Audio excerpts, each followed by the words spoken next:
Magtatatlong araw kasunod ng magnitude 6.7 na lindol na kumitil sa buhay ng 8 tao, balot pa rin ang takot ang mga residente sa Surigao City dahil sa mga aftershock.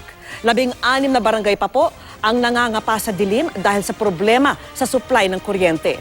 Pati ang pag-aaral ng mga estudyante, apektado.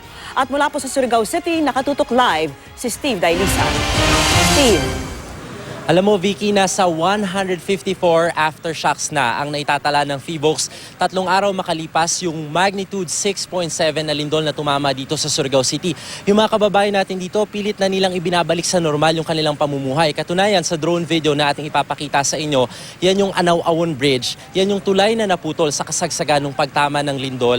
Ay naglagay na sila ng mga makeshift ng mga hagdanan para nang sa ganon ay makalakad sila at makatawid. Sapagkat yung tulay na yan, Vicky, ay nag-uugnay dito sa Surigao City at sa bayan ng San Francisco. Kaya pilit na talagang tumatawid yung mga tao dyan kahit pa delikado. Lalo't sinabi ng PHIVOLCS na yung tulay na yan, kaya ganyang kalaki yung pinsalang inabot niya. Nariyan mismo yung Surigao segment ng Philippine Fault. Kaya importante na mag-iingat pa rin yung mga kababayan natin, lalo't nakakaranas pa rin tayo ng aftershocks. Pero alam mo, Vicky, yung pinakahamon na kinakailangang kalabanin ng mga Surigao noon ay yung takot at trauma mula sa karanasang ito.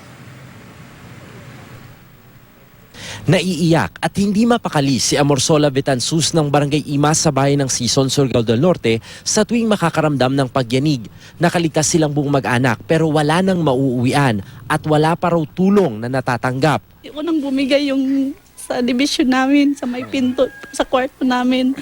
Kung naabutan kami noon, patay kami dalawa ng anak ko. Nawagan po kami doon sa presidente, manghingi kami ng tulong. Kasi wala talaga kami matirahan, wala kami malapitan. Tinamaan naman ng bloke ng semento ang binti ni Aling Eldelita kaya hindi makalakad. Ang anak na si Gilbert tinamaan naman sa ulo ng hamba ng pintuan. Dahil sa takot sa aftershock, sa labas ng bahay natutulog ang marami sa mga residente. Baan mi? Baan yapon? Kay basin mo kusog na pod. Dili na ko kalakaw. Tataranta ho. Tapos? Tsaka yung nabibigla. Kasama sa gumuho ang dream house sa Surigao City ng jail guard na si Jervic. Madalas pa rin ang aftershock dito sa Surigao. Tulad kahapon bago ang pagbisita ni Pangulong Duterte. Tig-2 beses naman kagabi at kaninang umaga. Sa tala ng Office of Civil Defense, 8 ang patay sa magnitude 6.7 na lindol na tumama nitong Biyernes ng gabi. Mahigit 200 naman ang sugatan. Kabilang sa mga nasawi si Mang Lorenzo Digino na pilit isinalba ng Philippine Army mula sa guho. Si Jeneline Ebale, edad 6, dead on arrival kahapon sa Southern Philippines Medical Center matapos mabagsakan ng ulo. Nag-inspeksyon ng Association of Structural Engineers of the Philippines sa lahat ng mga gusaling apektado. Inuna ang Surigao State College. Pangkaraniwan yung mga ganitong klase ng pinsala sa bawat classroom dito naman sa Surigao State College. Nasa hanggang 4 na po yung mga classroom dito sa 5 palapag na gusali na itinayo noong 2007 at natapos nitong 2009. Halos bago pa. Ngayon apektado ang halos 3,000 mga estudyante. Lalo't dito pa naman sa gusaling ito ginagawa yung kanilang mga laboratory classes.